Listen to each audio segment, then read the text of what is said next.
Now, Cuauhtemoc again on that last episode talked about, not only the ceramic, when you're quenching, if you're making your own biochar, add that, but he was also talking about putting copper rods in, connecting the biochar around and through the garden structure, promoting the energetic flow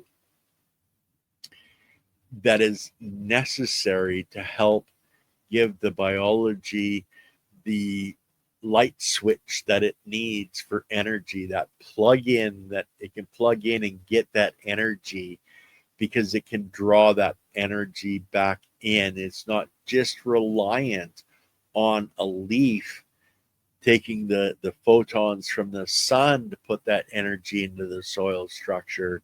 The copper rods help to capture from the air itself and bring that energy into your soil structure. So if you guys, I would recommend going to that video and watching it and, seeing and experimenting with what he's talked about, because that's a next level to what we're doing.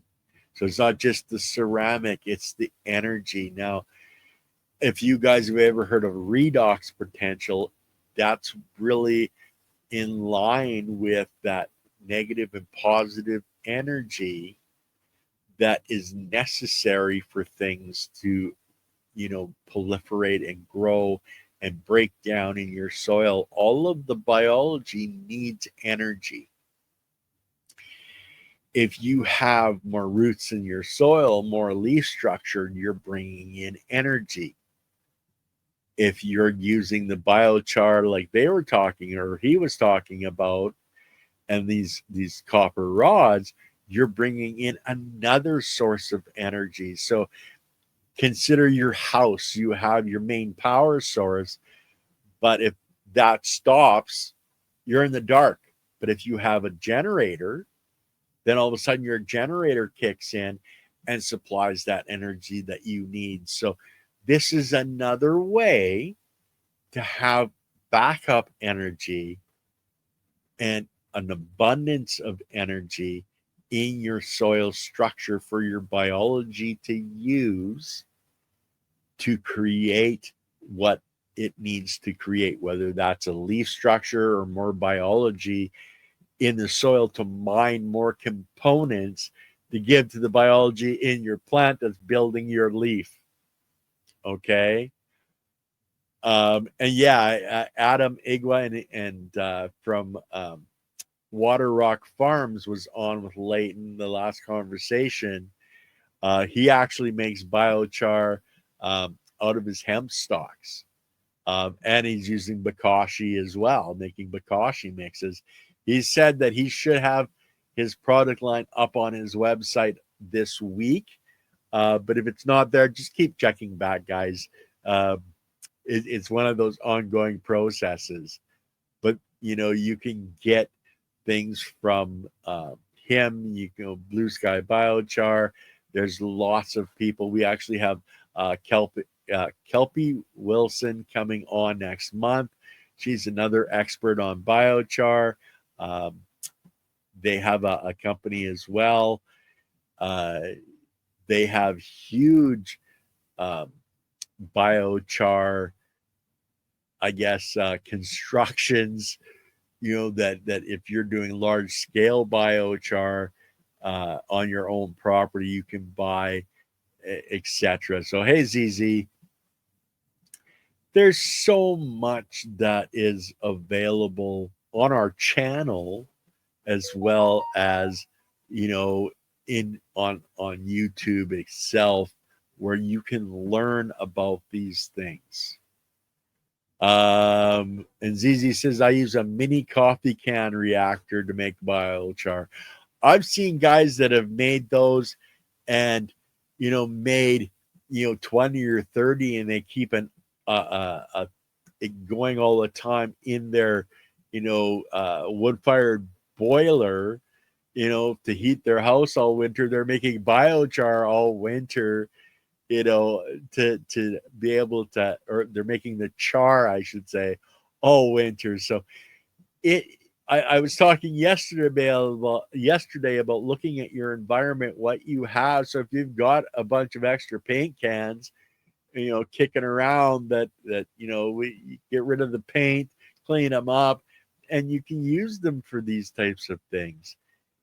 Use your imagination, but understand the fundamental principles of creating these things first, because if you create it wrong, those gases you're burning off, you will create a bomb. If it's totally sealed, if there's no way for it to get rid of that gas, you have created a bomb. Okay, you do not want that. You want there to be a space for that to evacuate and burn off. That's what, if you don't understand, wood, guys, doesn't burn. The gases coming off of the wood is what you are burning. Those gases that, you know, somebody wanted to collect for the wood vinegar and can run a generator. Remember, it can run a car, it can run a generator. It's explosive.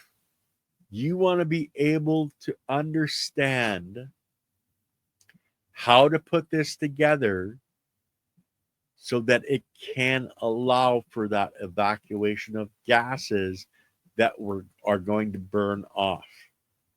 Okay?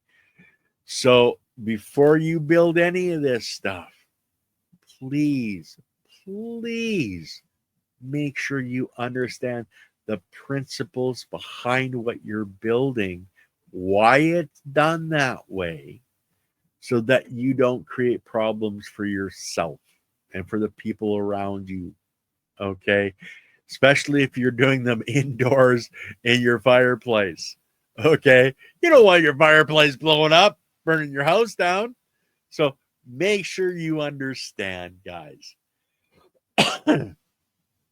So I was just looking at names as they were coming up. I hope I didn't miss anybody um,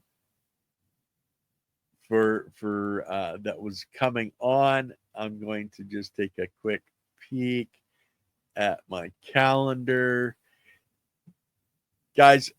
You know, across the bottom, um, become a guest. Email. It's all about the biology at gmail.com. If you want to become a guest on this show, or you want me to be a guest on yours, I don't care how many people you have as subscribers. If you've got 2 or 3 people as subscribers, I'd be more than willing to come on and have a conversation with you. I learn from talking to people. I learn from watching videos. I learn from listening. I'm a very good listener. So if you want to come on, reach out. If you want me to come on to your channel, reach out. Coming up this evening, we have Andy Lopez. We're talking about when's a good time to add biology into your structure.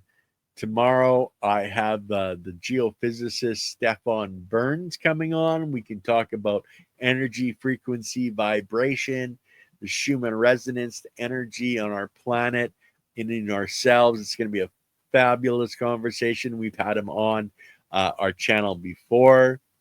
On Friday, I've got Matthew Truman coming on. He's got his own YouTube channel.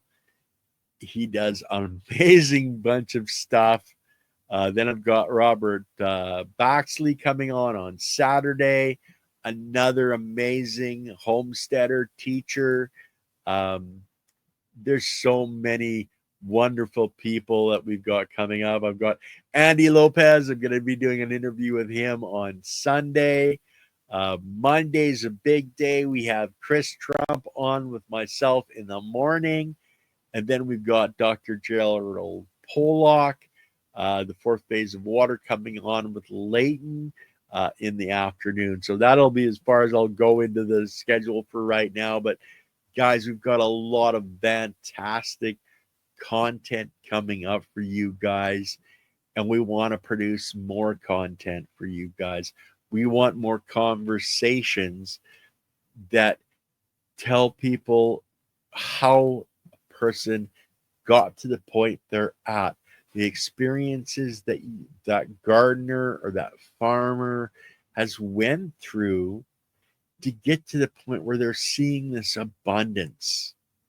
The mistakes that you have made and I have made, if people can learn from those so they don't make the same mistake,